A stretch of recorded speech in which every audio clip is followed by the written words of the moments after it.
빅튜브입니다. 의료는 힐팩이 아닙니다. 갑자기 이게 무슨 말씀이냐고 하면 의료를 힐팩처럼 이용하시는 분이 의외로 있으시기 때문입니다. 사람의 몸을 치료하는 것이 게임과 다르다는 점 자체는 뭐 당연한 일인데 왜 하필 힐팩 이야기를 하느냐. 게임을 하다 보통 체력이 다르면 힐을 해서 피를 채워야 합니다. 예를 들어 게임을 하고 있는데 힐이 제때 안 들어오면 막 힐러 욕을 하는 사람들이 있죠. 피가 조금만 달아도 힐 안 준다고 막 뭐라고 합니다. 그런데 힐팩은 어떻습니까? 피가 조금 달았을 때는 힐팩을 안 먹습니다. 살짝 긁혔을 때는 힐팩을 아껴두었다가 딸피가 되어서야 힐팩을 먹습니다. 왜냐하면 살짝 긁혔을 때 먹으나 힐팩 최대치까지 피가 다른 다음에 먹으나 결과가 똑같기 때문입니다. 병원에 오시는 환자분들 중에는 정기 검진을 받으러 오시는 분들도 많고 문제를 인지한 시점에 바로 내원을 하시는 분들도 많습니다. 그런데 그런 분들만 계시는 것이 아니라 이 힐팩을 먹는 것처럼 견딜 수 있는 최대치까지 문제를 키운 다음 한 방에 해결을 하려고 내원을 하시는 분들이 간혹 있습니다. 하지만 이런 경우는 별로 안 좋습니다. 힘이 많이 들고 시간도 오래 걸리고 돈도 많이 드는 경우가 많습니다. 영구적인 후유증이 남는 경우도 있습니다. 예를 들어 밥을 먹을 때 오른쪽 아래 이가 아픈 것 같다. 그러면 보통 분들은 바로 치과에 가서 검사 받아보고 엑스레이도 찍어보고 치료를 받습니다. 그런데 의료를 힐팩처럼 쓰시는 분들은 일단 좀 더 불편할 때까지 참습니다.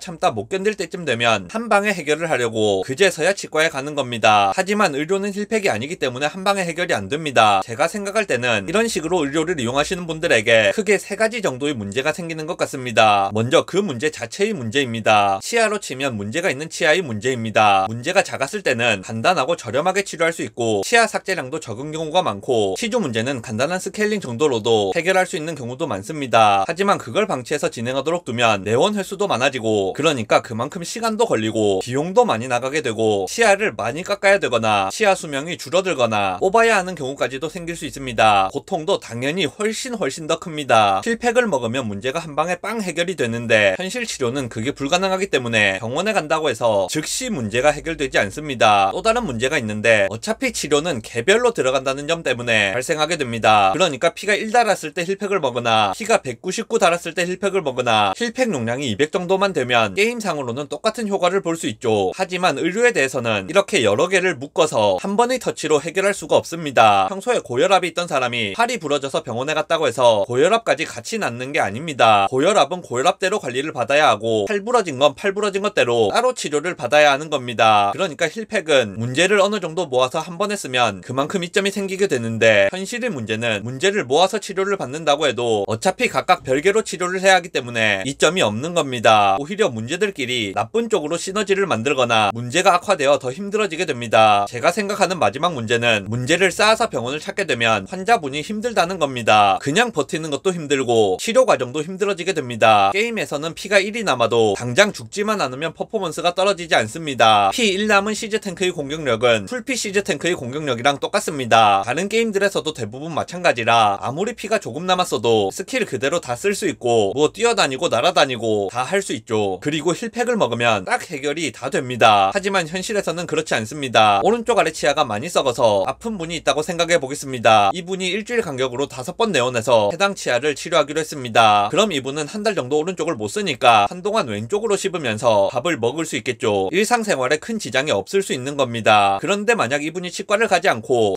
버티다가 오른쪽 치아뿐만이 아니라 왼쪽 치아도 치료를 해야 하는 상황이 되어서야 치과에 갔다고 생각해 보겠습니다. 그럼 이분은 치료를 받는 기간 동안 밥을 먹을 수가 없게 되는 겁니다. 오른쪽 치아를 치료받는 동안 왼쪽으로 식사를 하셔야 하는데 왼쪽으로도 씹는 것이 불편하다. 그럼 엄청나게 고생을 하는 겁니다. 한쪽으로라도 밥을 씹을 수 있는 것과 아예 밥을 못 씹는 것은 비교를 할 수 없을 정도로 차이가 납니다. 치아 2개가 썩었다고 해서 한 개 썩었을 때의 2배로 힘든 게 아니라 몇 배로 힘들어질 수 있는 겁니다. 오른쪽 눈에 무슨 문제가 생겨서 치료를 받으면 오른쪽 눈을 가리고 일상생활이 가능한 경우가 많습니다. 좀 불편하기는 하지만 왼쪽 눈이 있으니까요. 그런데 그걸 방치해 두었다가 왼쪽 눈까지 문제가 생기고 나서 치료를 시작했다. 그럼 치료가 완료될 때까지 그 사람은 눈이 필요한 일은 아무것도 못할 수 있습니다. 일상생활이 불가능해지는 겁니다. 한쪽 다리가 부러진 사람은 목발을 짚고 출퇴근을 하면 되는데 양쪽 다리가 부러진 사람은 혼자서 출퇴근을 할 수가 없을 수 있습니다. 다리가 1개 부러진 것과 2개 부러진 것은 문제가 2배가 된 것이 아닙니다. 어떻게든 혼자 출근을 할 수 있는 경우와 혼자서는 출근 자체가 불가능한 경우는 문제의 심각성에 있어서 굉장히 큰 차이를 보이게 됩니다. 추가로 말씀드리자면 게임 속 캐릭터들의 경우는 체력이 수치로 보이기 때문에 어느 정도 관리를 할 수가 있지만 현실의 사람들은 그런 기능이 없습니다. 현실의 사람들도 상태창에 달려서 상태창을 볼 수 있으면 좋겠지만 현실의 인간에게는 상태창이 없습니다. 현실의 인간이 상태 상태창을 보려면 상태창이라고 외쳐가지고는 안되고 병원에 가서 피검사 받고 엑스레이 CT 찍고 MRI 찍고 초음파 검사하고 해봐야 상태창을 볼 수 있는 겁니다. 그러니까 병원에 가기 전까지는 치명적인 문제가 있더라도 모르고 넘어가는 경우가 많습니다. 문제의 인지 자체가 불가능한 겁니다. 우리가 체크할 수 있는 부분은 불편감이나 통증 정도인데 객관적이지가 않습니다. 레고를 밟으면 죽을 정도로 아픈 반면에 암은 말기가 되기 전까지 자각 증상이 없는 경우도 있습니다. 그러니까 불편감이나 통증의 크기는 문제의 심각성과 별 상관이 없기 때문에 절대로 좋은 지표가 아닙니다. 게임 속 캐릭터는 피가 많이 달았을 때만 힐팩을 먹으면 되지만 현실의 인간은 힐팩을 먹으러 정기적으로 가야 하는 겁니다. 영상 요약하겠습니다. 사람의 몸은 게임 속 캐릭터가 아니고 의료는 힐팩이 아닙니다. 사람의 몸은 본인이 자각하지 못한다고 해도 문제가 있을 수 있기 때문에 아무런 자각 증상이 없더라도 정기적으로 검진을 받으시는 것이 좋습니다. 그러다가 문제가 생겼다는 생각이 들면 문제를 키우지 말고 병원에 가서 빨리 검사 및 치료를 받으시는 것이 좋습니다. 그걸 미뤘을 때 발생하는 손해가 이익보다 큰 경우가 많기 때문에 문제를 모아서 치료를 받는 것은 좋지 않다고 생각합니다.